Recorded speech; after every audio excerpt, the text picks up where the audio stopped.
Hey guys, so I got a lot of your feedback here on the High Elf lore video. A lot of you have been wanting to get a good breakdown of all the units in the High Elf army, what to really expect in the new Warhammer Total War 2 coming out as far as the High Elf unit composition. So I'm going to do a little bit longer of a lore video than usual, and this will kind of be the commonplace going forward. I'm actually going to read from the book directly a backstory on each one of the units, because the books do a nice little a brief kind of rundown of what each unit is, their history, and kind of what they represent in the grand scheme of the not just that army but the culture as a whole. So it's really cool to kind of get that rich flavor text in there. I think that this is going to be a really good way to prepare you guys for what to expect in the High Elves. And I'll really pretty much be going through the lords and heroes. I'm going to focus on the High Elf princes and nobles, as well as the High Elf Archmages and Mages. There are multiple ones, but I want to just stick with those. We'll then kind of careen down into the core units, because I'll show you a quick unit organization chart here. If you take a look at this, you can see that that's how all of the Warhammer Fantasy armies are broken down. You've got your lords and heroes, which are your generals, and then you've got your core units, which you need a certain amount to field other portions of your army. You've got special units, and then you've got rare units. And then you've got special characters, which typically fall into lords and heroes. But just to give you an idea, so we're going to be doing lords and heroes, we're going to do the core units, we're going to do the special units of the High Elves, and then round it off with rare. And lastly, the two special characters / legendary lords that'll probably be in Warhammer Total War 2.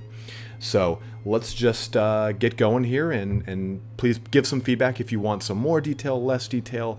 I'm really open to exploring this as much as you guys want from it. If you want the very detailed unit breakdowns or army strategies, more than happy to provide that for you guys. But I think that this is a really good starting place. So let's just kind of jump right in with the lords and heroes, starting off with the princes and nobles. So you've got the commanders of Ulthuan, and the noble families of Ulthuan have led the High Elves through times of peace and conflict for thousands of years. They pride themselves on a deep sense of honor, as well as the mastery of both diplomacy and war as art forms. The High Elves believe an existence lived without precision to be hollow and scarcely preferable to death. Any elf prince is just at home fighting with sword in bloody melee as he is in loosing deathly accurate arrows from afar, or even dictating the strategy of a campaign from a greater distance still. Though they are loyal to the Phoenix King even unto death, all High Elves of noble blood love intrigue and politics. Unfortunately, this sometimes means that armies are trusted to individuals based on political alignment rather than on ability. Fortunately, these instances are rare. When the safety of Ulthuan is at stake, few Phoenix Kings have suffered such an idiocy for long. There is no shortage of brave and talented commanders among the Asur, and courtly intrigue seldom prevents such individuals from harnessing their skills. Depending on their wealth and the kingdom of their birth, the princes of Ulthuan fight in many different ways. Those of Tiranoc typically do battle from the back of swift-wheeled chariots, while the lords of Lothern often stand spear and bow in hand amidst the ranks of the Sea Guard. Those with the greatest wealth might ride upon a great eagle, or a griffin, or in the case of the mightiest princes of Calador, upon a dragon. Such steeds are invariably a symbol of status, as well as landing a brutal advantage in the midst of battle. Wherever they hail from, High Elf commanders are incredibly dangerous, able to strike down their foes with unmatched swiftness. They are equally deadly with a lance, spear, halberd, or longbow, able to penetrate even the most resolute defense with a spear thrust or shoot a foe through the eye while riding at full gallop. Princes of the highest rank even wield weapons of legend, magical heirlooms fashioned upon Val's forge and held by their families for hundreds if not thousands of years. For many families, ownership of such an artifact constitutes their line's right to regal status. Any prince who bears one to battle will therefore fight all the harder, for he and his family can ill afford for the blade to be lost to the foe, or be dishonored by defeat or cowardice. Yet, whilst a magical weapon might make a noble a prince, it does not make him a general. This comes from his keen mind, his courage, and his sense of duty. Thus does Ulthuan forge the finest commanders in the world, leaders able to read the ebb and flow of unfolding battle, knowing when to commit forces and when to retreat, and when Ulthuan must call for the ultimate sacrifice from her defenders. So that's straight from the book breakdown of, or at least the culture placement of the princes and nobles in the High Elf world. And when you read some of the publications, William King did a really good trilogy on Tyrion and Teclis. You definitely get that sense that the High Elves are in their twilight. They're leaving the world. They're all dying off. They're living immortal lives for the most part. They call elves mortal in Warhammer, even though they are immortal in the sense that they don't just simply die of age. Commonly, they have very long life form, but very long lifespans is what they're really thought to have. And in the publications, like I was saying, though, you do get that sense. And nobles and princes have a lot of infighting in that kind of political intrigue, in that social climate that this kind of talks about here. And I'm going to throw up a picture here for you guys so you can see what it looks like to choose a lord in your army and all the options you have. This doesn't go into any of the magical items you can choose from, because there's a whole separate list of those. And I don't think I can show the points or anything like that. I'm pretty sure Warhammer Games Workshop will slap me in the face for that. But this is just to give you an idea of all the options that you choose from in the tabletop game. And how I really think this is going to convert to the actual Warhammer, Total Warhammer 2, is that we're going to see a lot of these options, a lot in the same way that we do the Wood Elf Lords. You can choose a fighty Wood Elf Lord, or you can choose a shooty Wood Elf Lord. And you can choose different steeds for that Wood Elf Lord. Does he want to be mounted upon Mighty Rudolph, or is he going to be taken to the skies on a forest dragon? With this, I definitely see that we're going to be seeing elven steeds, great eagles, eventually then griffins, maybe chariots. I don't see chariots as a viable option for a mount for the High Elves, but then eventually sun, moon, or star dragons. And I'll read a little bit about the dragons from the book, because there are 3 different ones, and they all have different significance. But pretty much it is the higher the rank of dragon, the older they are, and the tougher that they are. They don't get a bunch of crazy innate abilities. But that kind of rounds off just the princes and the nobles, and you can see from this picture here too as well, you get a good sense for what the models actually look like. I wanted to show you guys some of just the ones on foot, some of the ones that on horseback, on great eagles or griffins, and then some of the ones on dragons, and all these different things mean that your army is going to have, that lord is going to have a different investment into your army. And with that, just like in this game, whenever you choose, say, a custom battle and you choose Karl Franz on Deathclaw, he's worth way more points or the currency, whatever it is, than were he just on foot. And it's the same kind of translation that we're going to be seeing here in Total Warhammer 2. With that, let's jump into the Archmages and the Mages, the other side of that coin. Like I was saying, we'll see probably a shooty and a fighty lord in the nobles / princes of High Elves. And I'm not sure how they're really going to do mages, because High Elves can choose from all 8 lores of battle magic as well as high magic. So, you look at the Empire, they can do something similar to this. And you can have a bunch of different chaos ones. So I think they might do the same approach where, okay, you can just choose an archmage, or maybe even actual agent, which would be a mage probably, choosing one of the lores. But here's a little bit from the book about the mages themselves. By lineage and inclination, the High Elves are a magical race. They are fascinated by the secrets of sorcery, and their mages' nimble minds can embrace a deeper understanding of its subtleties and whims than other wizards. It is well that this is so, for without the magics of the High Elf mages, Ulthuan would have long since have slipped beneath the waves or been overwhelmed by the black sorceries of Nagarathi sorcerers. Indeed, not only Ulthuan, but the entire world owes much to the disciplined and selfless actions of High Elf mages. It is by their effort that the great vortex and the network of waystones that feed it are maintained, and the dread power of chaos thus kept in abeyance. In Ulthuan, those who devote their lives to magic are treated with the highest respect and honor. Though each kingdom has its own magical traditions and methods of scholarship, Safri is the realm most famed for its mages, and it is at the White Tower of Hoeth that Ulthuan's seat of magical learning can be found. There, the greatest collection of mages, lore masters, and scholars in the world endeavor to perfect their mastery of the sorcerer's arts. It is a place of wonders, unbounded, where mages strive to harness every aspect of the winds of magic. An aspirant to the White Tower is expected to swiftly gain a proficiency in the 8 lores of magic. Only then can their true education begin. Through decades and often centuries of painstaking research and scrupulous study, they learn to master magic in its purest form, an art known simply as high magic. Those who have mastered this most challenging of lores hold the entire spectrum of magic at their command. At a high mage's word, shimmering fields of magical energy spring into being to protect his allies, and the fires of courage ablaze anew within their hearts. The truly gifted can even becalm the winds of magic themselves, collapsing a raging tempest until naught but a gentle breeze remains. Yet it should not be thought that the high mages are reserved for defensive means alone. With but a wave of his hand, a high mage can call down the wrath of the heavens, paralyze his foes, or immolate whole regiments of Asuryan's with Asuryan's fire. It is little wonder, then, that in the times of strife, the Phoenix King will beseech the Tower of Hoeth for aid. The lore masters of Sapphire never shirk from their duty, for they know that their gifts stand between Ulthuan and annihilation. Traditionally, mages fulfill an advisory capacity in addition to their battlefield roles, lending an insight that transcends mortal comprehension. Such knowledge has even led to mages being given command of whole armies, a state of affairs that is especially common when Ulthuan is beset by supernatural threats from the realms of chaos. And again, that's from the book directly, but you definitely get a sense that because elves are immortal in the sense that they can live for a really damn long time, they perfect a lot of arts. Is it magic? Is it warfare? Is it strategy? Is it politics? Is it science?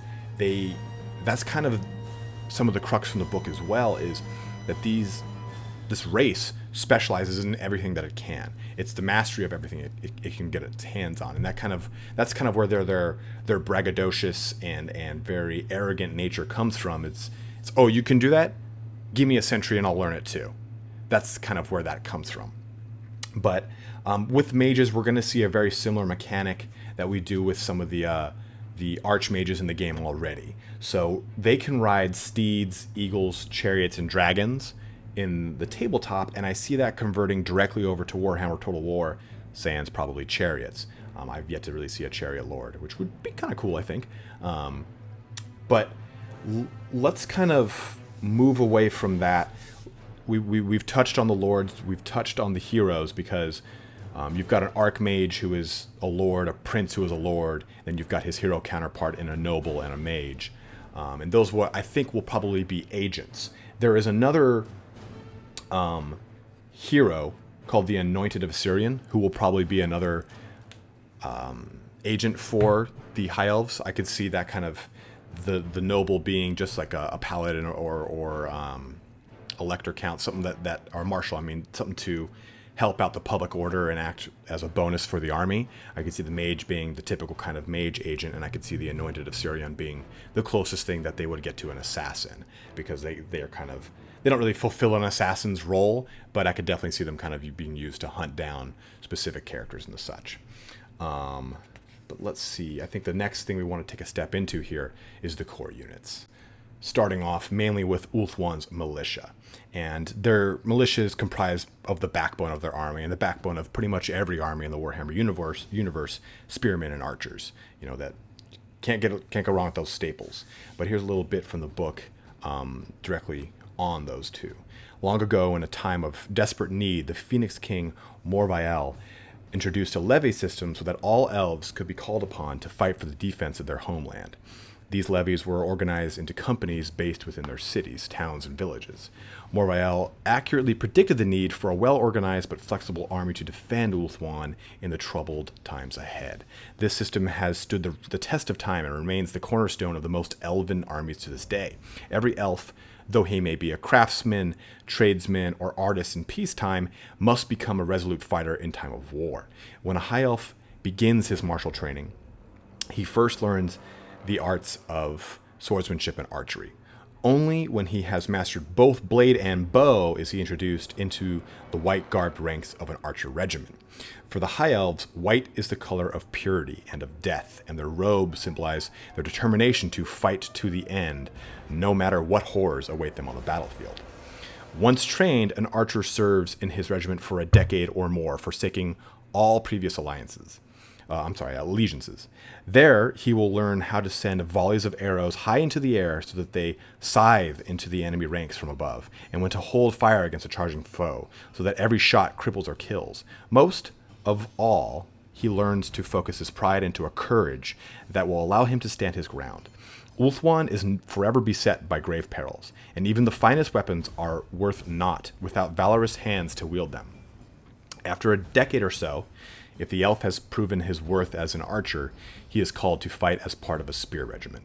Such formations are the living ramparts that preserve Ulthuan's heartlands. Once a phalanx of spears taking position on the field, it can hold the line against anything from a goblin horde to a raging manticore. The elves of the formation play their parts as if every movement was part of a carefully choreographed plan, overlapping one another and providing protection at one moment, then flowing freely to exploit a gap in the enemy lines at the next. Unlike the spear phalanxes of lesser races, this is all achieved without a word of command or even a gesture. Each warrior instinctively knows the mind of his comrades to either side and acts without hesitation. So deadly are Ulthuan's militia regiments that countless battles have been won by longbow and spear alone. Few forces can brave the storm of arrows long enough to breach the grim lines of glittering spears. Thus have the invaders of Ulthuan met their doom for centuries. Thus will they meet their doom for long years to come. And with that, you do get a very strong core unit of spearmen and archers in the High Elf spearmen and archers. But the big kind of weakness is that they're not very heavily armored. They are armored, which is great, but their strength and toughness in the book is 3.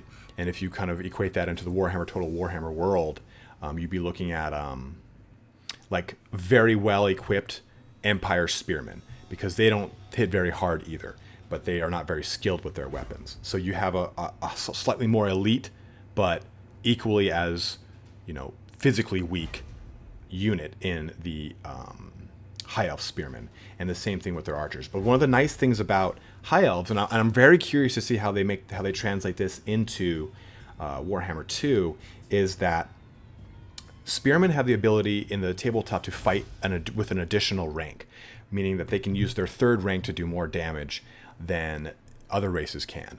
So with spears, they're 4th rank, so they can attack an extra rank deep.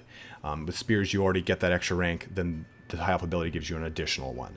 So I'm curious to see if that will make an appearance in Warhammer 2. It would be very interesting to see maybe an actual phalanx of spearmen, a la Greek from Greece, any of the Greece city-states from Total War 2 or Total War 1. So it'd be very interesting to see that. And with the kind of overall crux of the High Elf army as a whole, they all have very high what's called initiative, meaning that when 2 armies meet, or when 2 units meet, they get the high initiative, so they get to strike first. They even have an ability called Always Strikes First. So I'm very interested to see how they play that out. Will that give them a charge bonus? Will that allow them to do damage immediately? I don't know. I have no idea. But I'm very, again, curious to see. But outside of the archers and the spearmen, you kind of have a hybrid unit called the Lothern Sea Guard. And they're personally one of my favorite units. I use them a lot in tabletop. I don't really use a ton of spearmen. It's probably because they didn't have an actual model for the Lothern Sea Guard for a very long time. And then when they did, it was this pewter model, and it was hard to come by, and it was expensive.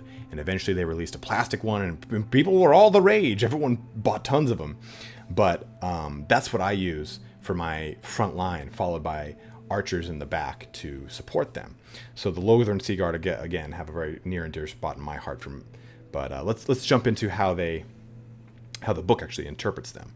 And I'm going to do a little kind of precursor here on what Lothern is, because it's important in the same way that Altdorf is important to the Empire. So Lothern is the capital of Eataine, and the greatest city in Ulthuan. Uniquely amongst the elven cities, Lothern does not raise spear and archer regiments. Its defenses is given over to the Sea Guard that form the fighting crews of its mighty fleets. And this is, again, this bit on the Lothern Sea Guard. The Lothern Sea Guard can fight as effectively on land as at sea, and are quickly equally resolute when defending the walls and fields of Lothern as they are when battling on the deck of a ship. These dangerous duties require the Sea Guard to maintain a flexible armory. The vast majority are well trained in the use of spear, shield, and bow, the better to combine the finest aspects of the spear and archer regiments of other cities and realms. Indeed, it is a point of pride in Lothern that the discipline of their warriors far surpasses that of any found elsewhere in Ulthuan. When the armies of Ulthuan go to war, the Sea Guard play a crucial part, crewing the many warships and acting as the vanguard for the oncoming host. As their vessels hove to land, the Sea Guard disembark to secure the beachheads that enable the rest of the army to come ashore. Scarce has the first keel brushed against the shore when the first Elven have debarked. Ranks swiftly thickening as more warriors arrive. Shields brace, the Sea Guard advance in tight formation through the churning foam, spears lowered and bows ready. And that's what I was talking about and why I use them, because they are spearmen that then have the ability to use their bows to shoot. They don't have long bows, which the Elven archers do, so they have a slight reduce in range, but they've got normal bows. I'll take it. But that's the kind of nice benefit of them. You can pretty much put them in line of a scary unit of say, Chaos Warriors, start plucking away at them, and then charge them on the next turn, or get them just in range to start charging them, or face their charge, whatever you want to do. But that's why I really enjoy the Lothern Sea Guard, because they have that adaptability. And I'm really interested to see if they drop them into this game, because, again, they are one of my favorite units from the tabletop. But you can't really talk about High Elves without getting into Cavalry. I have a really bad tendency to say Cavalry, but Cavalry and the Knights of Ulthuan as a whole. There's many mounted units in the High Elf army, and that for me is pretty awesome. I love Bretonnia for that same point of fact, and I love High Elves for the same thing, because you can have multiple approaches to your army. You can have a very shooty army, you can have a very cavalry based army, you can have a very infantry centric army. But let's jump into the Silver Helms and Ellyrian Reavers, which is going to round off the core unit selection for the High Elves. And I think that'll also kind of round off tier 1 and 2 barracks and ranged buildings, or any kind of cavalry buildings that Warhammer Total War Warhammer 2, or I'm sorry, Total War Warhammer 2 has. So these you'll be seeing in the first couple 30-40 turns of the game is probably these units. And eventually the special units you'll get into around mid-game, with the rare units coming in towards the end, a la, say, like Grail Guardians, or Longbeards, or your Hellblaster Cannons, stuff like that comes in at the very late game. Those will be your rare units. But again, to round off the core, let's go into the Silver Helms. And I'm actually going to go into a little blurb too about elves and horses, because all manners of beasts have a very close kinship with elves. Dragons, we're going to go into that a little bit later in a sec when we dip into the special units and the rare units, but horses just as well. So elves are horse masters without peer, and their knightly hosts can be accounted amongst the most glorious in the known world. Such is the duty and right of Ulthuan's nobility to ride to war in the raiment and splendor of the heroes of old, to fight in the forefront of battle, and to repeat the glories first won by the knights of Anarian's court. Yet all the courage and skill of Ulthuan's knights would be as nothing without their swift elven steeds, whose intelligence and faithfulness far outstrips the horses of other lands. And this is going to jump naturally right into the Silver Helms, and we'll cut also into the Ellyrian Reavers right after that.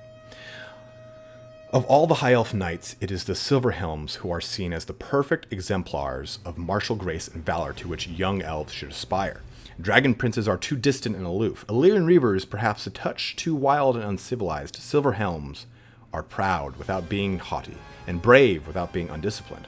Thus, Ulthuan's legends more often center around the deeds of its Silver Helms than any other warriors within the 10 realms, where the ranks of archers and spear regiments are drawn from the citizenry of Ulthuan.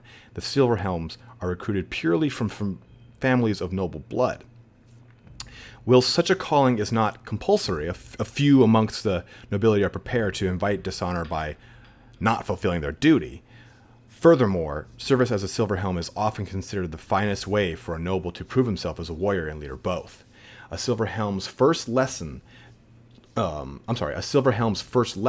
drive out his desire for individual glory and personal renown, replacing it with a pride that stems from his regiment's deeds. As his training progresses, he learns to more fully master his steed. A silver helm must ride unflinchingly into the din of battle, and his horse must bear him hence without hesitation or spoken command, trampling foes that block the path. There are few more glorious sights in all of Ulthuan than when a regiment of silver helms dips its lances and charges into the fray. The silver helms are willing to throw themselves into the most dangerous of battles. They do so in the understanding that glory awaits those who prevail, and they are arrogant enough to believe that they can succeed no matter the odds. For these young nobles, there can be no hesitation in facing any foe. It is those victories that are hardest won which bring about the sweetest glories and earn the grandest renown. And we'll jump right now to the Ellyrian Reavers. In the time of Calador, all of Ulthuan was in turmoil, and the armies of Malekith roamed freely, destroying and slaying at will. With his armies already stretched to the limit, the Phoenix King called for brave young horsemen to ride the troubled lands. Many youths answered his call, eager to prove their worth. But the greatest in number by far came from Illyrian, a land renowned for its fine horses and skilled riders. Throughout the long and bitter war and into the dark days of the Sundering, these valiant riders served Calador well. In small groups, they traveled quickly and secretly across the land, taking messages and soliciting support from amongst the elven realms, ambushing patrols and intercepting raiders. Calador named the swift elven horsemen in his Reaver Knights, and they have been known by that title ever since. These Ellyrian Reavers were skilled at living deep inside the enemy territory, finding their sustenance in the wilds and launching ambush after ambush upon the foe. Their tactics were aggressive to the point of recklessness, striking hard and fast against the more ponderous enemy formations before vanishing into the wilderness. Soon, Malekith's dread armies became wary of leaving their fortified encampments, except in large numbers. Yet, the Reavers' worth lay not only in direct battle. When not fighting, they spread the word of Calador's struggle, helped loyal elves to escape the Witch King's clutches, and fostered rebellion within his ranks. At the time, not all who followed Malekith were fully committed to his tainted cause, and some could be drawn back to the light with a well-spoken word or deed.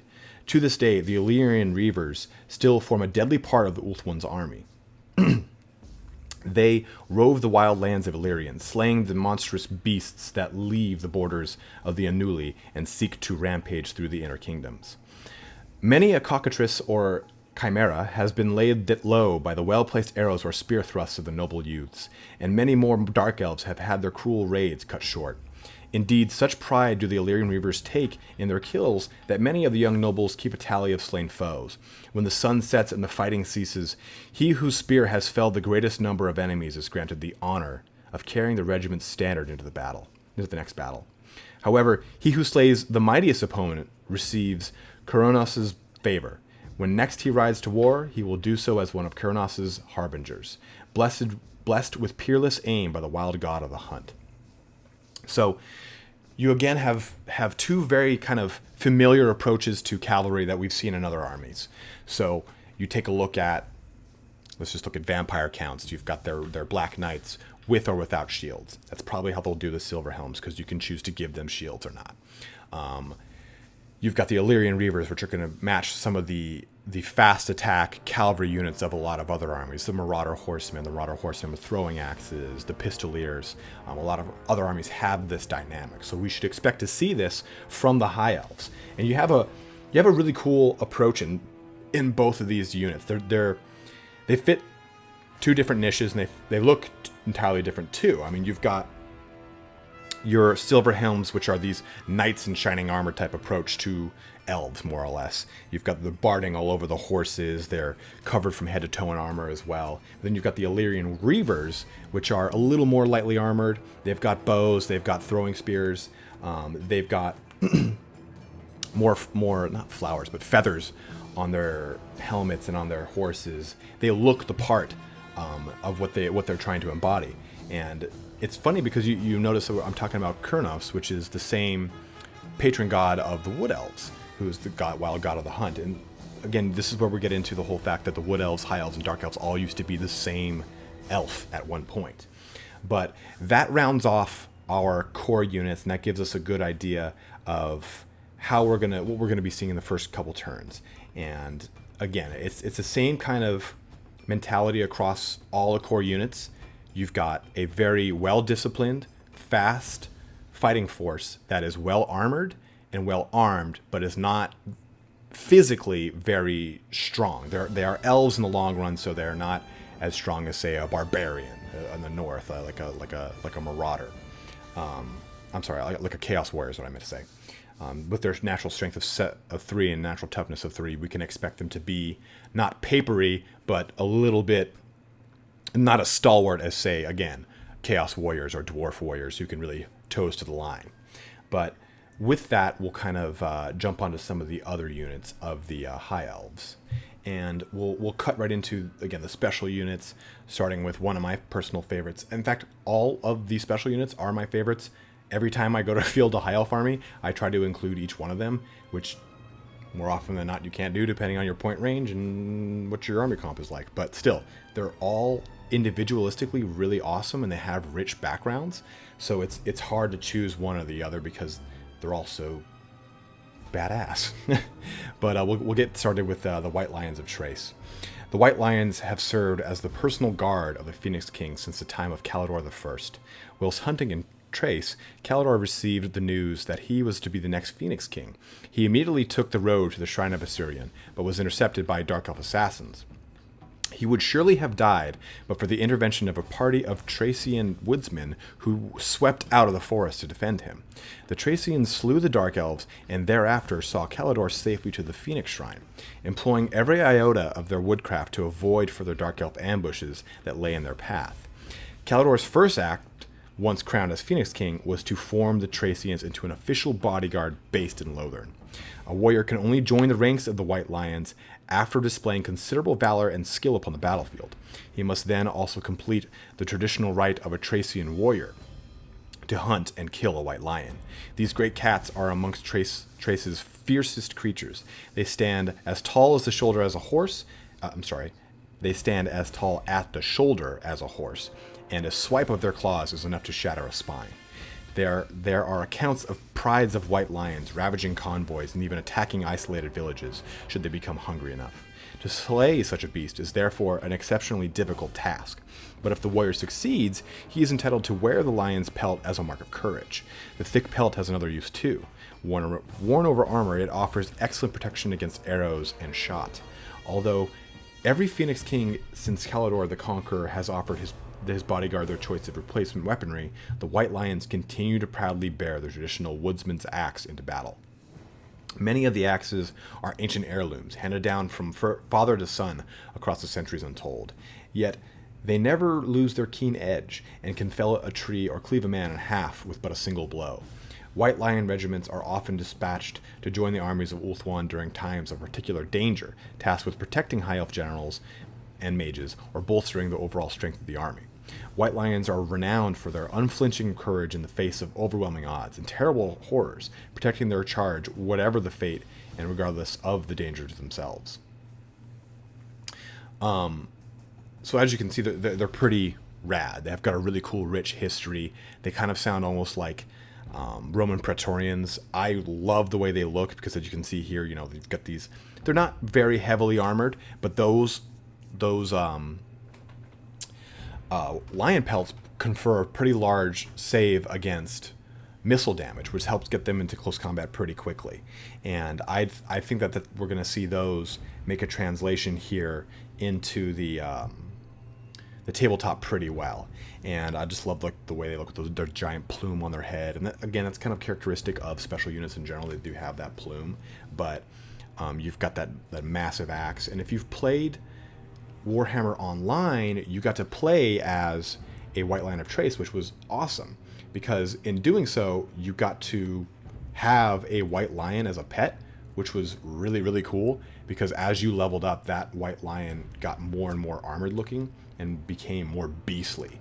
And they had a really good, cool progression system with that as far as how the armor looked and the tier looked, because the white lions in the tabletop game have a flat look. And in Warhammer Online, you kind of got to see how a squire, or I guess the base white lion, progresses through the ranks and grows to look really fucking cool. But that gives you an idea of what lions are going to be like. So you've got a unit that wields great weapons, so they'll be very good against AP. They'll have really good missile resistance. They'll have low melee defense, which will be probably their weakness as it is in the tabletop. But they're also stubborn, which means that they probably will have Unbreakable as part of their ability set, which would be very interesting to see too, because they are one of the only units in the Dark Elf. I'm sorry, this is not the Dark Elves, not yet. High Elf army with a natural strength of 4. So we were saying that the majority of the army is weak physically. Not these guys. They're woodsmen. They're lumberjacks, quite literally. So they have a higher strength. So they hit a lot harder too. So I'd be curious to see if that translates to a higher weapon strength. They also have a higher weapon skill, so that would translate to a better melee attack. And as I understand, weapon strength is how much damage is done. Melee attack is how likely your unit is to hit. And how that translates from the tabletop, weapon strength is how likely you are to hit, and strength is how hard you're going to hit. And typically it's also done from the weapon too. So if you have like a great weapon, your strength is through the roof. But that kind of, they've got a chariot variant, which we'll touch into a little bit later because I want to go over the Tyrnok and White Lion chariots together. But we'll jump on over to the Swordmasters of Hoeth. And we've brought up Hoeth a little bit before, and Safari, but that's where you're going to find all of the mages and everything, and the Swordmasters. And I don't want to ruin it too much because we're about to read exactly what they do. The Swordmasters have a very specific role when it comes to those mages. So let's just jump right into these guys. And we can go a little bit into the Lore Master, but I don't want to focus on him so much because I'm not sure if he's going to make it into the game. But he just has a really cool history that I want you guys to get a part of to help build that imagery of what Hoeth is like. But Swordmasters are exemplars of the martial arts.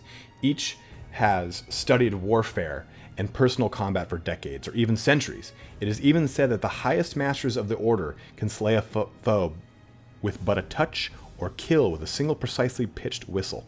When Ulthuan marches to war, none go more eagerly than the Swordmasters of Hoeth, for only in war can they truly unleash the full extent of their deadly art.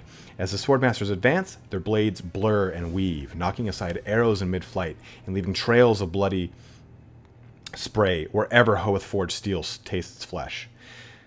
The Swordmasters' great swords are forged beneath the Tower of Hoeth by smiths whose secrets are the envy of even the priests of Vol. Each elegant blade is as long as an elf is tall, yet it is balanced so perfectly that to a warrior skilled in its use, it seems as light as a feather. So keen is the great sword's edge, and so enduring are the enchantments woven into its blade, that its sharpness is never dulled, no matter how many helms or skulls are cloven by its strikes. And this is, again, you're seeing a high weapon skill unit in weapon skill 6, which is one higher than even the White Lions of Chrace. And you've got the cool thing about these guys is they've got a deflect shot ability. As I was reading in their description, they literally can deflect arrows. So that should infer them an additional missile bonus. But using great weapons again, and they don't have the ability, they don't have any heavy armor. So you see where their weakness kind of lies, and they're very specialized units. They're kind of almost seen as blenders. You throw them up against a heavy armored unit, and they're going to rip through that unit like butter. But if that unit gets a chance to swing back, because as we've said, they have initiative 5 and always strike first. That always strike first kind of overrides the fact that they're using great weapons, so they still can strike first, unless that opponent's got that as well and a higher initiative, a la Dark Elves. But still, the Swordmasters have that ability to rip through units quickly, but they're not very stable. They don't have the ability to really take a lot of shots or take a lot of damage back at them. Still, though, I use them in my army all the time. I love the way the models look. It's just really cool to see. Even though the majority of elves you see, they're in quote-unquote light armor, it still is really cool. It's got that standard like brigandine or scale armored look with the overlapping scales on their leg protection with the breastplate for their chest. Nothing on their arms, or they have a helmet on as well, but nothing like on their legs outside of that that male dress, more or less. But it has a really cool look to it that I really enjoy. It has a very typical fantasy elf look. Whenever I see the Lord of the Rings elves, they look almost the same, but a little bit different attire. The Lord of the Rings elves almost have more like leafy motifs over their armor, whereas the high elves have more wings on them, or more like pointed stars, or more rubies. So the difference of approach, I guess you could say. But still, let me just read this blurb on Lore Masters to give you an idea of how the Lore Masters are. They are infantry characters as well. They can't ride anything, which not that great, but I use them in my army because they're really cool, because if you place them with other Swordmasters, they kind of have an amazing synergy. And them being lords, they can get pretty damn powerful. So, again, I don't think they'll be in the game, but here's a little blurb on them. Enjoy. The path of the Swordmaster is not only the one taught within the Tower of Hoeth. Here can be found many disciplines of art, magic, and war. Most scholars confine themselves to studying but a single path, honing their skills until perfection is achieved.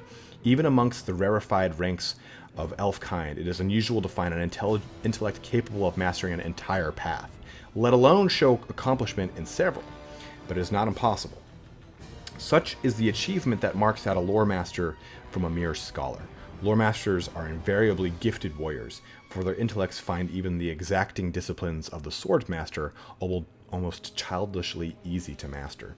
Similarly, each lore master has a faultless grasp of the principles of magical lore.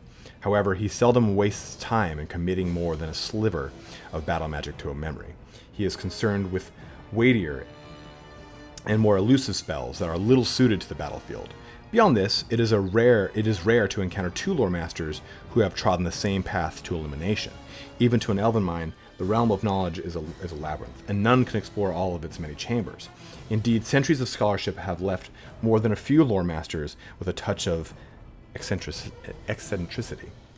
Nevertheless, no commander will spurn a lore master's services if they are offered, for their synthesis of magical fury and swordsmanship is truly formidable. So that's just kind of giving you an idea of what that unit is like. I hope they're in the game.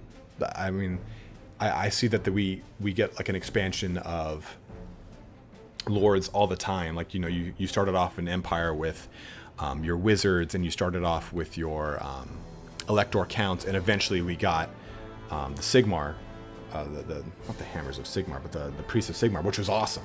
So hopefully we can get something like that, because I would really personally love to see them in the game. But taking a step away from just like the kind of rank and file infantry, let's move into another unit of special units of renown, I guess, the Shadow Warriors. And the Shadow Warriors are pretty cool as well, because they are very similar to the Way Watchers of the Wood Elves, but they hail from Nagaraith, which is that war-torn northern realm that Narian held his court in. So they kind of have a very negative connotation amongst the other high elves. Shadow Warrior, ooh, bad, ooh. But you'll see here from this little blurb how they kind of place into the elf society and how they kind of operate. But the opening battles of the Elven Civil War were fought in the cities of Nagaraith. Fire and madness flowed through once peaceful streets. Brother fought against brother, and mothers screamed for the blood of their children. When the fighting was done, many proud cities had been destroyed forever, and even the stain of kinslaying tainted the stones long after the blood had washed away. Scattered and desperately outnumbered, the loyalists fled into the darkness. They swore before all the gods of heaven that they and their descendants would continue the fight against Malekith and his treacherous forces throughout eternity if such was the need. Thus did these ill-fated elves become the Shadow Warriors, the darkest, most sinister, and most brutal of all the High Elves. From carefully concealed hiding places deep within the Shadowlands, these loyal sons and daughters of Nagaraith fought a blood-soaked war against Malekith's traitors. Ambush and deception were their tools, for they lacked the numbers for more conventional war. In the weeks and months that followed many of the Witch King's patrols,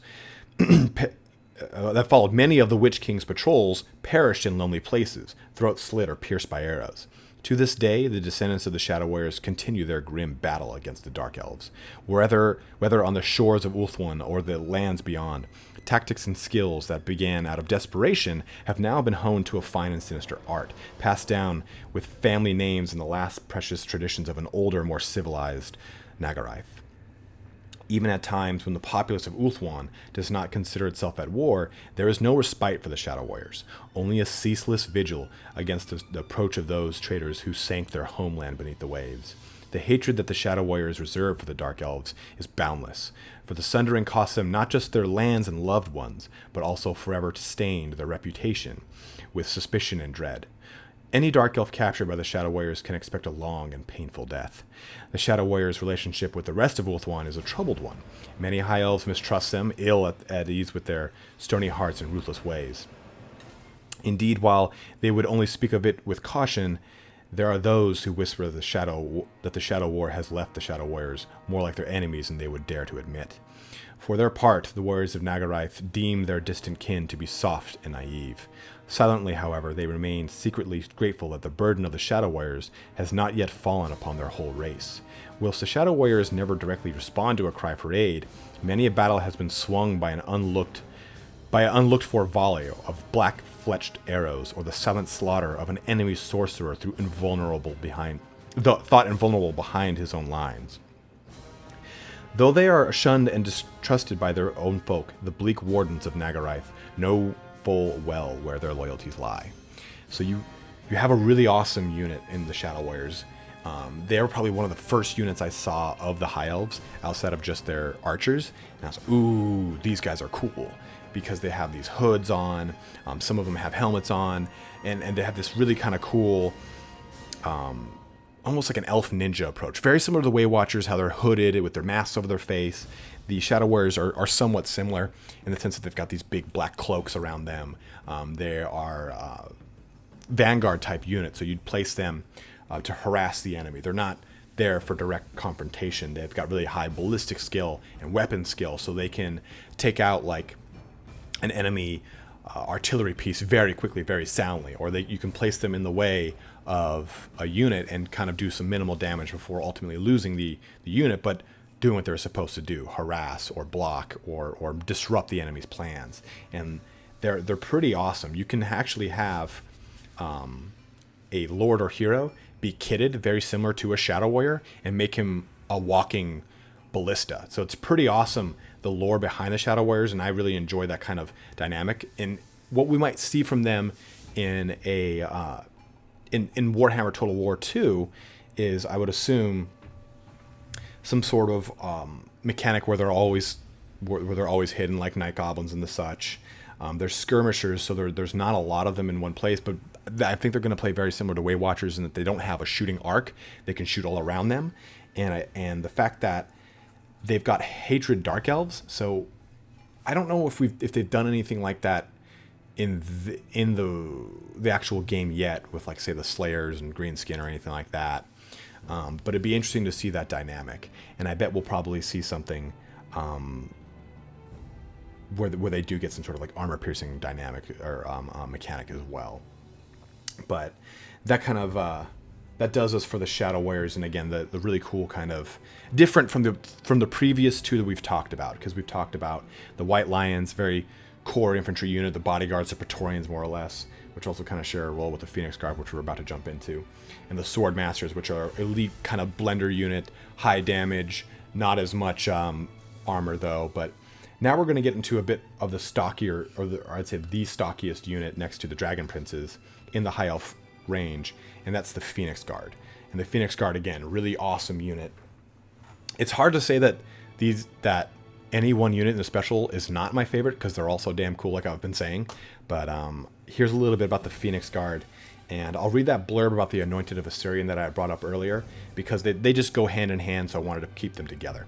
But the Phoenix Guards are the guardians of the Shrine of Asuryan, the great pyramid temple in the Sea of Dreams. Deep within lies the Chamber of Days. On its ancient walls, it is said, there are the histories of past, present, and future, etched in words of fire. Legend tells that any who behold that wall shall forever be cursed with knowledge of their own death. The Phoenix Guards do not utter a word. It is forbidden for those who have seen the secrets of time to speak of them, and all who do so take a magical vow of silence from which they can never be released. Viewed by many as a curse, this vow is but part of a broader dedication that each Phoenix Guard makes to Asuryan, a covenant that fills the Creator God's chosen warriors with a portion of his almighty power. Thus do the Phoenix Guards benefit from divine protection that no sorcery or blade can easily breach, and know a sense of purpose that transcends their mortal origins. As the sworn warriors of Asuryan, the Phoenix Guard lie beyond the rule of nobles and princes. Only the Phoenix King, the vessel of Asuryan's will, can command them. Indeed, they often act as the king's personal emissaries upon the battlefield, taken by many elves as a sign that, even though the Phoenix King himself cannot be present at the battle, it is never far from his thoughts. When their lord orders them to war, the Phoenix Guard are grim and resolute, clad in ornate armor and armed with tall ceremonial halberds that can cleave a foe from top to tail in a single willing blow. While their stony quiet is unnerving, the aura of godly might that surrounds them is far more horrifying. Their eyes ablaze with a fiery intensity born of unshakable faith in the Creator God of the elves, and the air around a regiment of Phoenix Guard literally throbs with the raw power of Asuryan. Any who would stand in their way are assailed by an overwhelming sense of dread. Regiments of Phoenix Guard are always found where the fighting is fiercest and victory hardest won, for their gift allows them to see confluences and crux points upon the battlefield that lie hidden to mortal eyes. Each warrior knows his appointed hour of death, but none seek to delay that fatal moment. Whether battle brings victory or defeat, life or death, the Phoenix Guard fight on without fear. And it's a really, really awesome unit because they cause fear in and of themselves. They are heavily armored. They're, like I said, one of the most heavily armored units, especially on foot, of the High Elf army. And they get a ward save, so they can roll against things that would otherwise kill them. So they're very, very stocky. They are going to be your main tank unit of the army, and I wouldn't be surprised to see them put into Warhammer 2 with blazing eyes and with weapons on fire, kind of like Knights of the Blazing Sun or like Grail Knights. So to have that kind of really cool mechanic where they stand out on the field, because they do cause fear anyway. So why not make them ferocious? But I'm really excited to see how this works out, because since they've got that, what is called in the book, a witness to destiny, they have a 4+ ward save on top of their heavy armor, which is just rad. They can really, really take a beating. So I would imagine some defense against magic, some maybe missile resistance. I don't know. That ward save kind of infers a lot, and there already is a ward save mechanic in the game, so I'm wondering how they're going to play that out. They use halberds, so they would be great weapons again. They would probably be strong against large and AP with those halberds. But I'm really curious to see, because with what we've got in the special units, so you've got the White Lions, the Swordmasters, and the Phoenix Guard. All three use great weapons. I would say the White Lions maybe would be more anti-infantry, or maybe the Swordmasters are more anti-infantry because they've got naturally 2 attacks and they've got a high weapon skill. So maybe they'll treat them as true blenders and give them AP with anti-infantry or what have you. And I would assume that the Phoenix Guard would probably have magic attacks. So I'm very interested to see how they're going to play with 3 units that have great weapons, more or less, and the ability to do AP. It would suck to see 3 pretty much identical units, but I'm very curious to see how it plays out. But here's a little bit about that Anointed of Asuryan we brought up earlier, just because I want you guys to have this cool little lore tidbit since we're already on the Phoenix Guard. In both matters, martial and spiritual, the Phoenix Guard take their lead from the Anointed of Asuryan. These learned sages were once Phoenix Guards themselves, but over the centuries have chosen to immerse themselves in Asuryan's teachings. Much of their existence is spent within the Chamber of Days, learning the lessons of a past and future. Only when destiny stands upon a tipping point will an Anointed of Asuryan leave the shrine, sent thither to bear witness to the Creator God's behalf, and bring hope to his mortal enemies. Or mortal children. No one wants to bring hope to the enemies. Where the Anointed tread, the doubts and fears of their allies vanish like mist on the wind. Blows that should prove fatal are turned aside at the last moment. Enemy axes shatter on contact with shields, and dark sorceries collapse inward at the moment of casting. So you've got these anointed who actually confer a ward save to any unit they're in as part of their ability. And I don't know if they'll kind of be the quote-unquote assassin character of the High Elves. I hope it's just Shadow Warriors. I hope they just make... there's an actual named Shadow Warrior called Elithanar. I hope they just make something kind of like him. Like I think it's actually called the Shadow King. But it'd just be great to see that, because the High Elf kind of ninja character is really cool looking. And you guys have seen already from the pictures how awesome they look. But... so we've gone into the White Lions. I've shown you guys what they look like, the Swordmasters. We've done now here a little bit of the Phoenix Guards and the Shadow Warriors. But probably the most iconic unit of the High Elves, as far as Cavalry goes especially, is the Dragon Princes.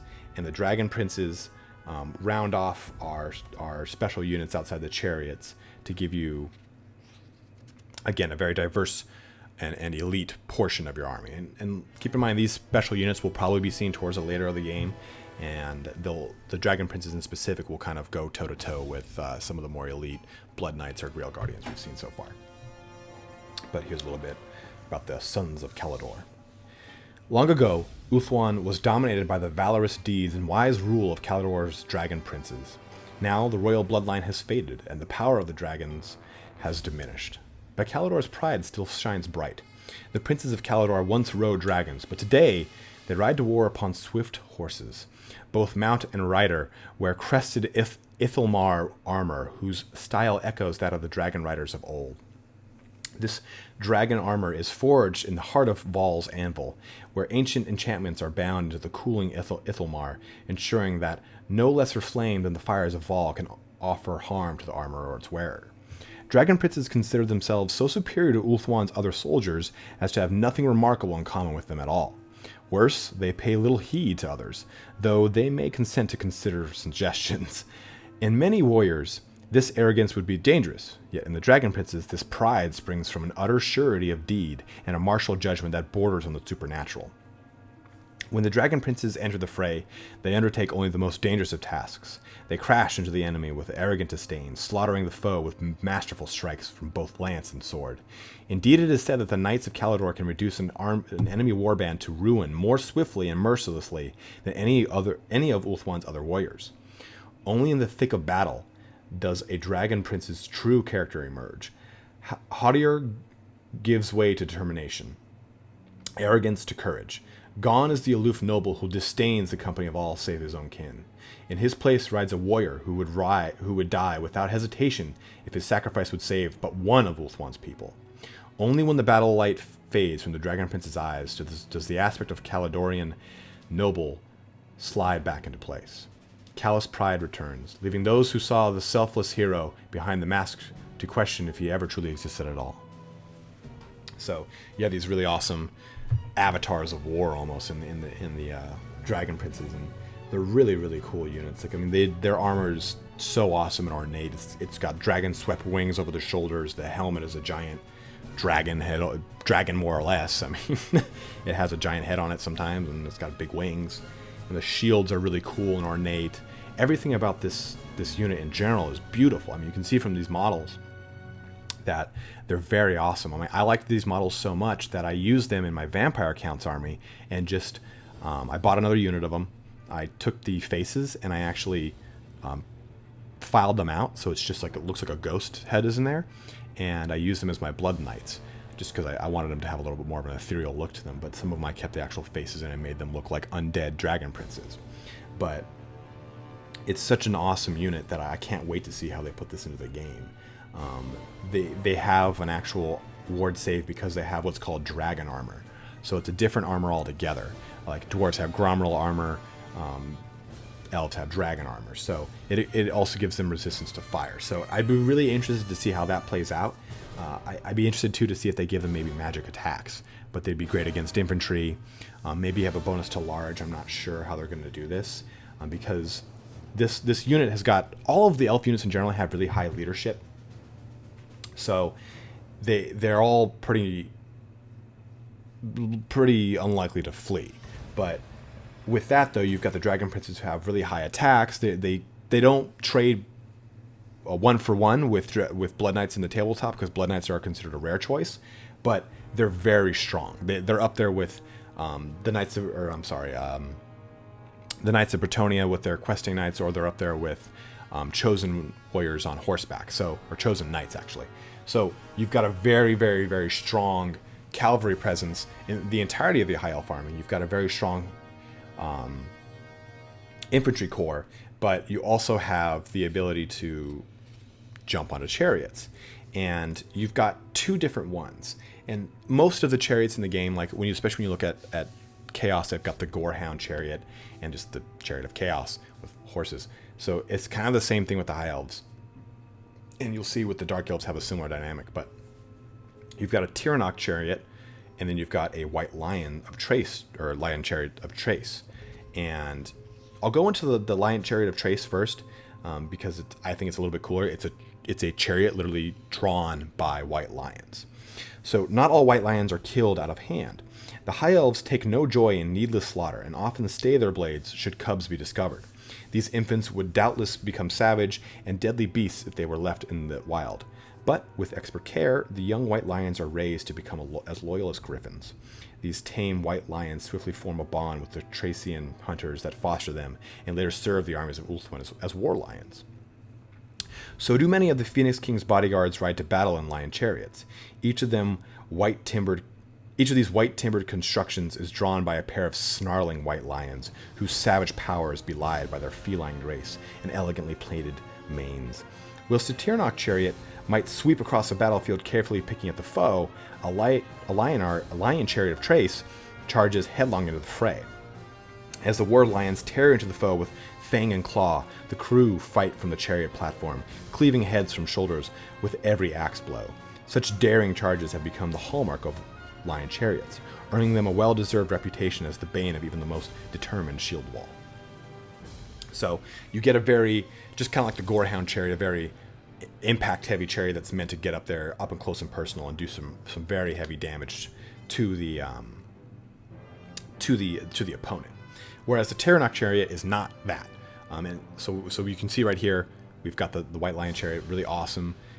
Those huge hulking beasts. Some people did some really cool conversions in that they wanted to have a army based entirely off of Chrace. So they'd take those white lions and actually mount a elf lord on top of them. You know, you take like the bottom of, say, like a silver helm model, and take the top of a white lion model and pop it right on that sucker. And you have a really awesome, really different approach to that model. I'll see if I can find a picture of it. I might have one. I don't want to say, here's the picture and have it not be there, but I think I've got one from a friend who did one that was really, really beautifully done. But let's jump on into the Tyrannok chariots, which kind of fit the same role that the Ellyrian Reavers do, just like the White Lion chariots fit the role that the White Lions do. The High Elves of Tyrannok are an adventurous people, proud of their fighting traditions and deeply embittered by the wars that ravaged their realm. When the Phoenix King calls the subjects to war, the fiery knights of Tyrannok are always among the first to answer, riding to battle at the head of a mighty chariot host. Spear points and helms gleam in the light of the rising sun, and the ground trembles beneath their thundering hooves. Banners of white, gold, and blue stream in the wind. As one, the charioteers give voice to the battle hymn of Tyrannok, a rousing and beautiful anthem sung at the mustering of the host since ancient times. In battle, the Tyrannok charioteers fight with incredible skill, deft reactions complementing the speed of their straining elven steeds. Thus do they find passage where lesser mortals could not hope to do so. They weave between enemy units at full speed, raining arrows onto unprotected flanks and raking enemy lines with steel-tipped spears. Only when the enemy is sufficiently weakened do the Tyrannok charioteers crash into the press of melee in a glorious massed charge, the steeds biting and kicking, the riders thrusting their spears into the black hearts of their foes. So, the real big difference between these two chariots is the rider and the overall toughness of the chariot. So when looking at the lion chariot, you've got, rather than elven steeds, you've got war lions. It doesn't move as fast, but you've got a beast that can slam into close combat. With the Tyrannok chariots, you actually have the ability to shoot from it, whereas lion chariots you do not. You've got people that or on the back of it with axes, and that the lion chariot causes fear and it's stubborn, so it's not going to break as easily. So you definitely have the utility of 2 different chariots, but with 2 different use cases in mind. But that kind of rounds off the special units, and with that we'll get to the other boys in the band, or the rare units as they're called, or the probably the ones that we'll see towards the end of the game, as they'll be deeper in the tech line to create, just like the steam tank or the Hellfire volley cannon, any of the larger creatures of any army, like the dragons and whatnot. And I did say I was going to go over the dragons and the lore behind them, pretty much just the excerpt from the book on it, because there's so many different kinds: the sun, the moon, and the star dragon. The sun dragon being the weakest, the star dragon being the strongest. But let me read this bit, as it's pretty awesome because the dragons play such a central role in all of the High Elf lore. So dragons are amongst the oldest of all living creatures. They antedate the rise of chaos and rode the thermals of ancient volcanoes long before warm-blooded creatures ruled the world. They are wise and aloof, viewing those around them with a perspective that only the eldest creatures can share. Every land has its legends and folktales concerning dragons. Legends of fanged mouths that belch scorching flame, and of taloned claws sharp enough to slice through stone. In such tales, dragons are cruel and whimsical tyrants, given to the slaughter of peoples and the ruination of cities. Certainly, dragons are capable of such things, for their raw power exceeds that of any living creature, and their minds are every bit as wise and cunning as the elves. On Ulthuan, dragons are the subjects of legends quite different to the terrifying folk tales of other lands.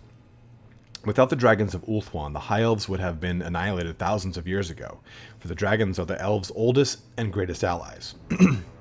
Within Ulthuan, the realm of Caledor is the home of the dragons, and in ancient days, those noble beasts seemed almost without number. However, these times have changed. Now, in colossal caverns found deep within the Dragon Spine Mountains, the dragons sleep away the centuries.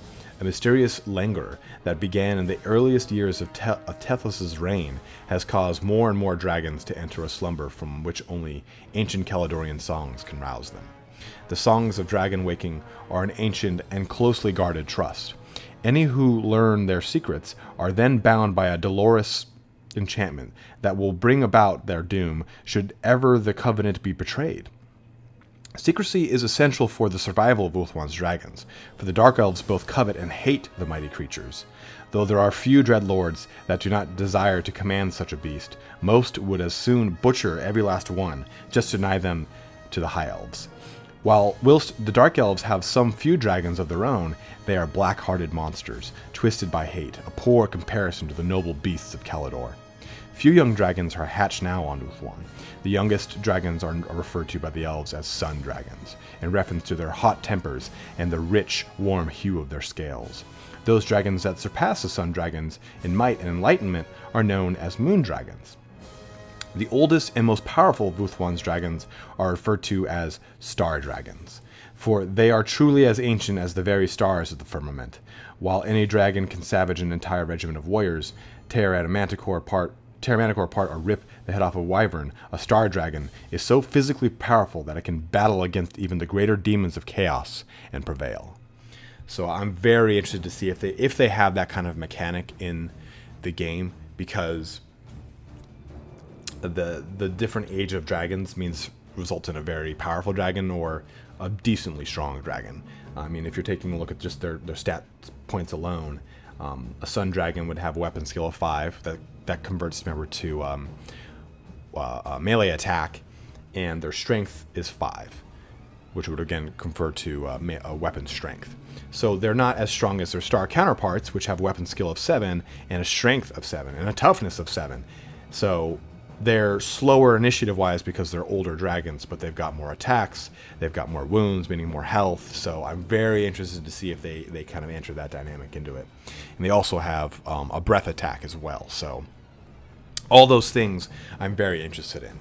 And although those are not rare choices, we're going to be talking about a lot of beasts in the rare category. So I wanted to bring them up and kind of read a little bit about them, because it felt a little on point with some of the other beasts that we'll be talking about, because we'll be getting into the eagles next here, as well as the phoenixes very last. But the eagles and the griffins play a large role in the high elf kind of, not hierarchy, but might, because we've seen it in a lot of other races, how they've got access to hippogriffs, or they've got access to winged Pegasi, and various other creatures. But the griffins and the great eagles are two pretty important ones for the high elves, and there's not much on them, but it's still worth kind of going into. But the griffins, here's a little bit on them. The wild griffins of the Anuli Mountains are creatures of noble bearing and keen intelligence. Such is the griffin's wild appearance that a stranger to Ulthuan might deem it merely another savage beast of the mountains. Yet all elves know that griffins are seldom given to cruelty, at least so long as you do not offer harm to those they think of as kin. For an elf to have any hope of mastering a griffin, the beast must be captured and trained while still young, forging a bond that only death can shatter. Griffins are particularly favored by those who fight in the thick of the fray. Indeed, many a battle has been won at the moment of shrieking griffin, the moment a shrieking griffin descends into the heart of the enemy's army, leaving a trail of dismembered and disemboweled bodies in its wake. So, the really cool thing about griffins is they cause terror. So that's an awesome dynamic just to have in your army. And it's the same thing with dragons. They cause terror as well as any dragon would, but it's kind of like it's almost like a discount. Sun Dragon is a griffin, because they've got such a nice stat line in the fact that they've got a very similar one, but just not as many points, and they don't have as strong of a natural toughness, and they don't have dragon scaly skin to act as an armor save for them. But the griffins, nonetheless, are very awesome. And as we've already kind of seen with some of the other units in the game, such as hippogriffs and whatnot, when you look at Leon Leoncoeur or Karl Franz, you can expect griffins to be a pretty awesome incarnation in this game as well. And we'll round it off here with the great eagles. The great eagles of Ulthuan have always been firm allies to the elves. The histories tell that the two races have fought in one another's cause since the time of the demon invasion, but legend carries the friendship deeper into the past. Indeed, in some tales, it was Talon, king of the eagles, who bore Ereth Kial away to the underworld at Asuryan's command. Like the high elves, great eagles are haughty creatures who long remember insults and do not suffer foolish company gladly. When high elf armies assemble, the noble eagles too join the battle. They swoop down upon the crew of enemy war machines, tearing them apart with powerful talons before using mighty wings to glide swiftly away. So I wouldn't be surprised if we get great eagles in the same sense that we got them with the wood elves, as either a mount. There are no like kind of fast attack great eagle units for this army like there are for the wood elves, but either as a mount or a standalone war beast, kind of like how the giants are used in both the greenskins and in chaos. So I wouldn't be surprised if that kind of made its appearance here, sharing a very similar stat line as the great eagles from the wood elves. They do have a couple different upgrades in the high elf book, like the ability to have a little bit more strength on their charge, or having treading talons, which gives them armor piercing. So I wouldn't be, again, surprised if that made a transference to those in Total Warhammer 2. But that kind of rounds off the beasts. I want to save the phoenixes for last because they're really cool, and they're probably the best and the coolest rare choice of the high elf army book. I mean, best being kind of dependent upon the situation, but they're very standout and they're very awesome. And we got a glimpse of them at the very end of the trailer. Those three winged beasts flying down, those were definitely phoenixes, because they had the nice not chariot, but like throne on the back of them in the same way that these models do. We'll show them in a bit here. I don't want to get ahead of myself, as I tend to do, especially with stuff I get excited about. But we'll touch on a little bit more of the defenders of Lothern in the Sea Guard, and not just the Sea Guard, the unit, but some of their other capabilities. So the Eagle Claw bolt throwers are some of the most iconic artillery pieces in Warhammer and of the High Elves. They are the iconic artillery piece of the High Elves. So the Lothern Sea Guard are masters of the Eagle Claw bolt thrower that not only play pivotal roles upon the battlefield, but also bristle the sides of Ulthuan's warships and the battlements of her fortresses. Eagle Claws can be found not only in Lothern, but throughout the 10 Kingdoms. The bolt thrower's canny design allows it to allows its crews to alternate fire modes as needed. It can loose single shots capable of disemboweling a rampaging giant, or clutches of 6 lesser bolts to mow down massed infantry before they reach the High Elf lines. Such is the skill of the Sea Guard crew and the speed which they reload that only seconds separate one deadly volley from the next. So I would be really interested to see how they do this. But it's an armor-piercing bolt thrower just like some of the other units in the game already utilize. So I'd love to really see how they make it different for the High Elves. Maybe it's a faster firing rate, or maybe it's got more ammunition. Or maybe it's got varying firing modes, or different. Maybe you can choose one Eagle Claw bolt thrower that is shooting one single bolt, and one that's using more anti-infantry by multiple bolts. So I really am curious to see how they do that. And with the Eagle Claw bolt throwers, you also have the Lothern Sky Cutters, which are really cool. They're basically these, and you'll see here from this picture, that they're basically these airships drawn by Great Eagles, which are really sick. Well, I'm sorry, not by Great Eagles, by Rocks, R-O-C. When the swift hawk ships of Lothern slip their moorings, they are accompanied to the open sea by Sky Cutters, sleek airborne chariots that rest upon a cushion of magic and are drawn into battle by the swift feather rocks that nest along the glittering coast. These serve as the eyes and ears of Lothern's fleets, allowing them to plan engagements long before the enemy is even aware of their presence.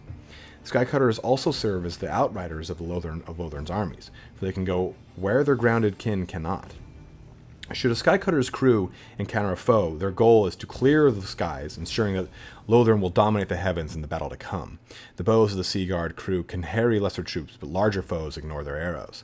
Thus do the crew favor the compact Eagle-Eye bolt thrower, whose steel shots can deal a ruinous blow to even the mightiest of beasts. These prized weapons are mounted upon the Skycutter's prow, allowing the Sea Guard crew to maintain a constant barrage of fire even as they dive into the fray. So this is a slightly stronger version of the Eagle Claw bolt thrower that can shoot multiple times, but has a shorter distance. So I can definitely see the High Elves being one of those races that can contest, say, Bretonnia for air superiority. Or, the Vampire Counts have some air superiority as well, but I'm very interested to see how we'll see these Great Eagles, these Sky Cutters, play out to challenge that air superiority with their Great Dragons and Eagle Steeds, as well as the Griffins. So it'll be very interesting to see how that plays out in the grand scheme, but in the micro of just Total Warhammer 2, the Dark Elves will have similar competition for air, so it'll be a very interesting dynamic. But we've gotten through the beasts, we've gotten through the bolt throwers, we've touched on the Sky Cutter, and now we'll touch on the second to last rare unit here in the Sisters of Avelorn. And we kind of touched on Avelorn in general in the history of the High Elves. That this is a place where the Everqueen comes from, and the Everqueen being, of course, the incarnation of Lilith. I was actually correct when I said the lore. I wanted to make sure I was. But they talk about a lot of the gods in this book, about which ones the certain High Elves favor. Like we're talking about Kurnos earlier with the Ellyrian Reavers. We're going to be talking about Lilith here with Avelorn. Anytime I've said Vol, that's one of the gods, kind of like the Greek god Hephaestus, which is prime to from smithing and creation. It's the same thing with Vol. But I'm getting ahead of myself yet again. So we've got the Sisters of Avelorn here. There are regions of Avelorn that the citizen levies are forbidden to enter. Some are sacred places of power, intrinsically linked with the rites of renewal by which the Everqueen helps sustain Ulthuan and its people. Others are dark and dangerous places from which the touch of chaos never truly faded. It is the duty of the Sisters of Avelorn to watch over such places, to ensure that the sacred lands remain sacrosanct, and that the beasts who dwell on the tainted reaches stray not, or are swiftly slain if they do. Sisters of Avelorn are keen-eyed archers, elf maids chosen from the ranks of the citizen levy by the Everqueen's personal decree. By tradition, only the most gifted are welcomed into the Sisters of Avelorn, for just as the Everqueen embodies all that is ideal and embellished in the elven race, so too must her chosen guardians aspire to the perfection, not only in mind and in body, but also in pursuit of the spiritual. Such serves to raise the warriors of this maiden guard above the petty iniquities that so often pervade the Everqueen's court, ensuring that they remain incorruptible. The Sisters of Avelorn prefer to fight their battles at range, as their weapons do not fire ordinary arrows, but mythical bolts of white-blue flame that set tainted flesh afire. Yet the sisters shirk not from who walks the dark paths of Avelorn. I'm sorry about that. The sisters shirk not from close quarters battle, for no battlefield peril can overcome one who walks the dark paths of the Avelorn. Against charging knights, rampaging demons, or an entire coterie of Cainite assassins with cruel murder in their hearts, the warrior maids stand their ground. With precise aim and steady hearts, they loose arrows into the foe until the foe is full upon them. Then draw their swords and step into the fray. So you've got a really, really cool unit in the Sisters of Avelorn that are kind of like the Lothern Sea Guard, in that they can do the range damage and then get up close and personal and do the melee damage, because their weapon skill and ballistic skill is both 5, meaning that they can do some damage in both regard. Their strength only being 3 and their wound only being 1. They're not really meant to be up in close combat, but we're going to see a unit that's going to play very similar to, again, the Way Watchers, but with like a staying power, I guess you could say, with the ability to kind of stand toe-to-toe. And I'm very interested to see how their magical attacks on their bows are going to play out. Are they going to be armor-piercing? Because in the book, they have the ability to set things on fire, so it'd just be really cool to see how they're going to play with that dynamic. Because as you can see here, they're really, really cool units. They've got a lot of the same look of the Shadow Warriors, but a little bit cooler in the sense that their bows are literally just white, glowing bows with these awesome arrows and everything, kind of like those Starfire shafts whenever they're shot from the Wood Elves. So I'm really curious to see how that jumps into a Warhammer Total War 2, because it's going to be pretty beautiful, I think. So we're going to jump now into the very last rare unit before we jump into the special characters and end this video. But the last one being here, we're kind of the epilogue as it is, but the last one being the Phoenixes. And there's 2 different types of Phoenixes. You've got the Flamespire Phoenix and the Frostheart Phoenixes. And I'll jump into the lore for one, and kind of the rule breakdown of the other, then the lore for the other, and a little rule breakdown of that one as well. But let's just jump in with the prototypical Phoenix, the Flamespire Phoenix. The Phoenixes of Ulthuan dwell amongst the flame spires, great alabaster pillars of rock that stand sentinel about the shrine of Asuryan. These constantly burn with magical flame, for Akshi, the wind of fire, gusts about these rocks as it is drawn inexorably towards the Isle of the Dead. Yet Akshi has left its mark on more than the silent stones. Over generations, the Phoenixes of the Flame Spires have become attuned to fire magic, harnessing it at whim. When a Flamespire Phoenix is enraged, its plumage explodes into a magical flame, causing the creature to leave a trail of angry fire in its wake. Should a Flamespire Phoenix be slain, it explodes, leaving naught behind but a shower of flaming cinders. If the winds of magic are at ebb, the creature perishes, as all living beings eventually must. Yet, if the air is sufficiently suffused with magic, the fiery fragments swiftly recoalesce. With a booming inrush of air and a flash of searing light, the Phoenix is reborn to fight anew. Flamespire Phoenixes lack the gift of a civilized tongue. However, they understand Elven speak well enough, and if they are treated with proper respect, can be bargained with. Indeed, an accord exists between them and the Phoenix Guard, with the latter often calling upon the birds to serve as war mounts. This is a truly fearsome combination, the clear-headed judgment of the Phoenix Knight directing the Flamespire's fire to where they can cause the most damage. And these are really, really awesome units because they're flying, they've got fire, they've got flaming attacks, they're fireborne, meaning they don't take much damage from fire-based anything, and they cause terror. But some of the cool things about the Flamespire Phoenix, well, 2 of the cool things about the Flamespire Phoenix is when they fly over units in the tabletop, it does damage to them. It does a pretty strong hit to them, too. I mean, I think it's, what is it? Let me see here. It's a Strength 4 hit, plus additional D3 hits per rank after the first. So it does a crap ton of damage to units by just simply flying over them. It does that does really well to hit just typical rank and file. I won't do a ton to elite, but still, it's an awesome mechanic. But one of the coolest things about them is they have this Phoenix Reborn ability. And with it, they can basically die and then come back to life and in the tabletop, if you roll a 6+, they as the description says, they explode back into life. So it'd be very interesting to see them being used on the battlefield. You can get them into the thick of the fighting after more or less cycle charging them, and then maybe once they die, it's an egg that has a chance of exploding and rebirthing the phoenix. I would love to see that dynamic. I'm not sure if it's going to make its appearance because they don't have a ton of that with the with stuff like the regeneration of trolls, but trolls do recover hit points pretty quickly. But outside of that, phoenixes are attuned to magic, so they get the ability to get additional benefits from the winds of magic. So it'd be cool if there was a kind of a pre-battle ability that, okay, it's right about to start off, you roll for your winds of magic. Okay, this winds of magic is rolled. Here's the ability that's conferred to your phoenix. So that happens at the beginning of the game whenever you have a phoenix in your army. So I'd love to see that be translated into Total Warhammer 2. And as you can see, these units are just beautiful. It's one of the coolest models in the Warhammer Fantasy range because it's exactly how you would picture a phoenix. From the art picture I just showed you, you can see that they're quite literally on fire. So it's really cool to see that, how they're going to play with that in Total Warhammer 2. You know that whole beast is going to be on fire and flaming and just be like catching the eye immediately once it comes onto the battlefield. I'm so excited to see that. But let's jump into the Frostheart Phoenixes here. As a Flamespire Phoenix ages, its body cools and even begins to sap heat from its surroundings.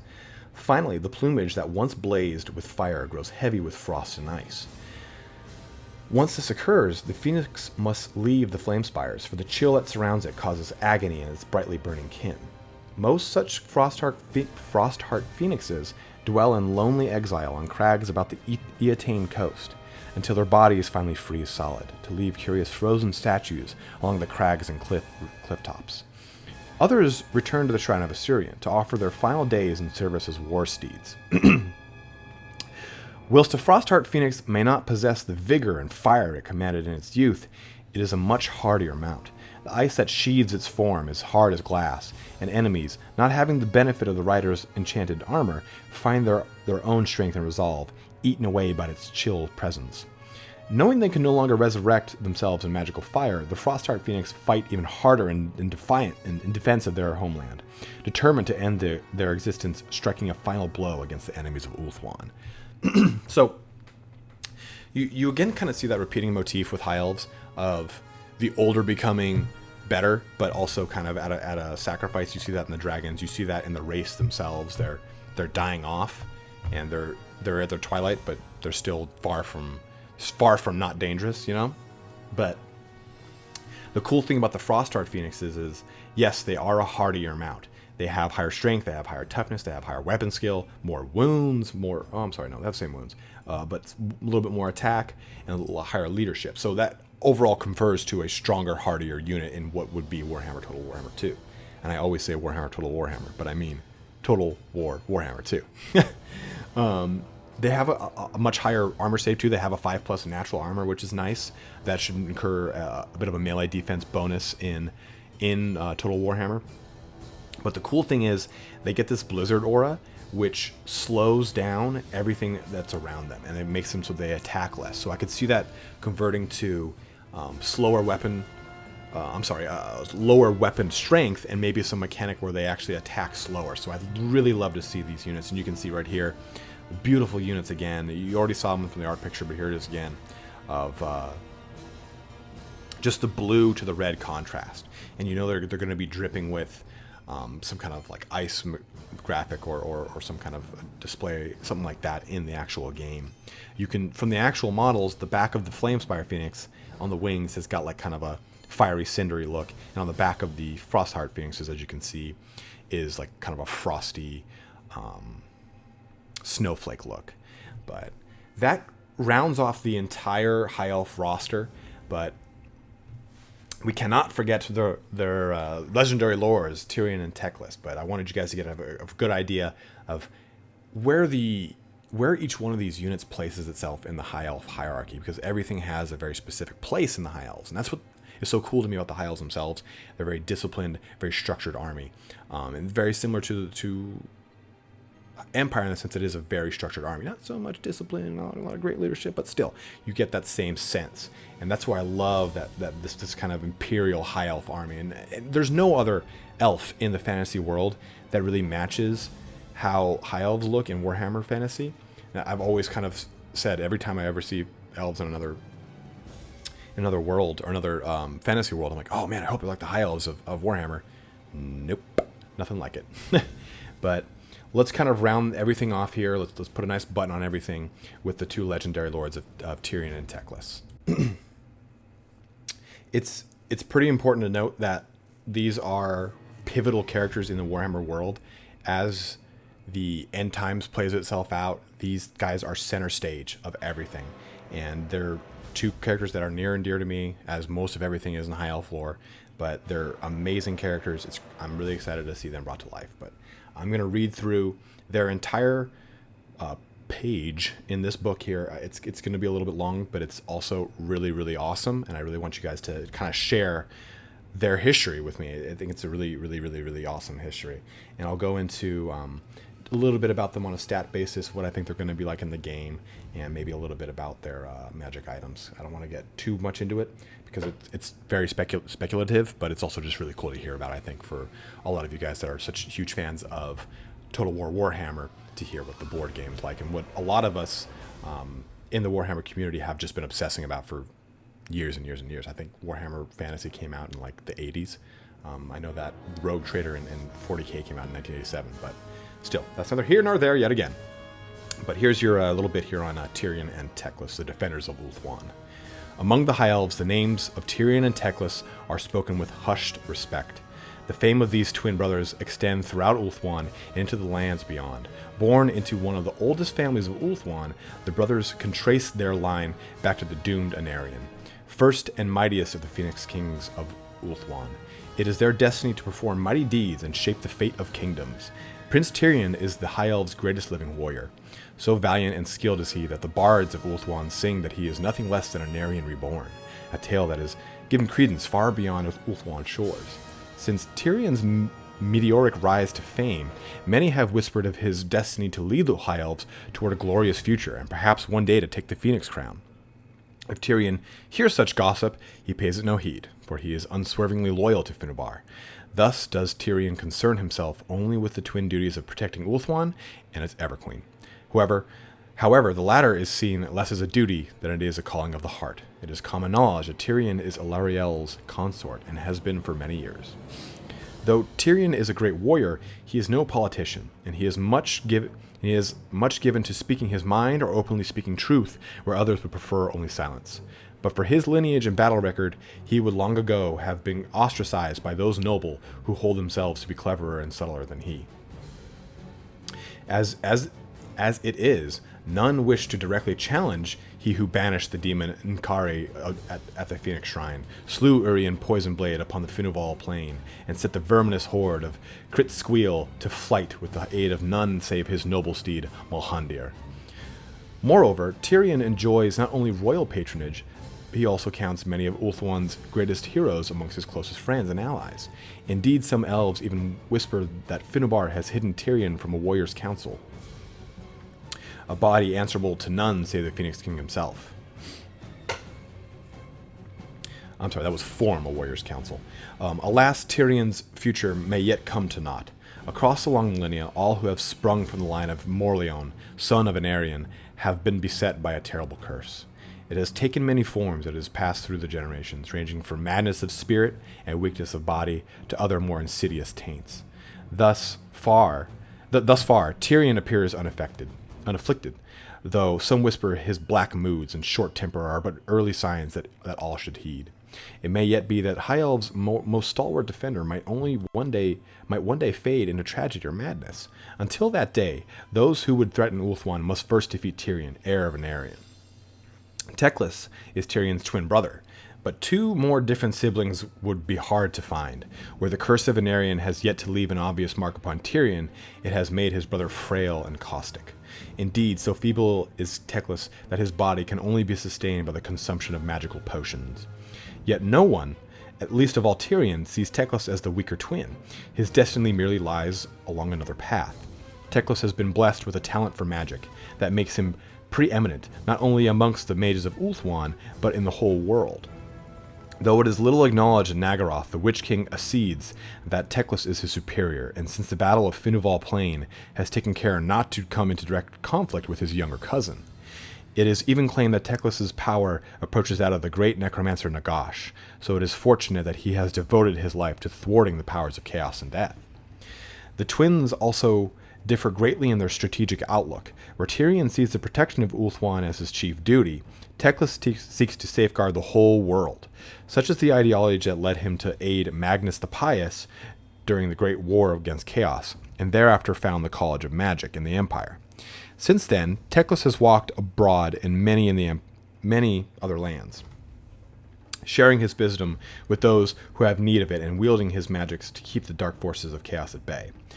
Thus will Teclis' legend endure long after heroes of the sword have been forgotten, for his actions shape not a battle, nor even a campaign, but the future of the world indeed. Ulthuan is descending to a new age of darkness, and it may yet be that it does not survive the battles to come. If the realm does endure the woes that betide it will be through the sword of Tyrion and sorceries of Teclis, unless, of course, the curse of Anarion claims them first. So you have this really awesome history in these two. Tyrion and Teclis, if you want to like a very pop culture-esque comparison, they parallel the Lannisters in Game of Thrones, where Tyrion Lannister, which is every time I see Tyrion Lannister, I think of this Tyrion from this game. I'm like, nah, that is quite the opposite.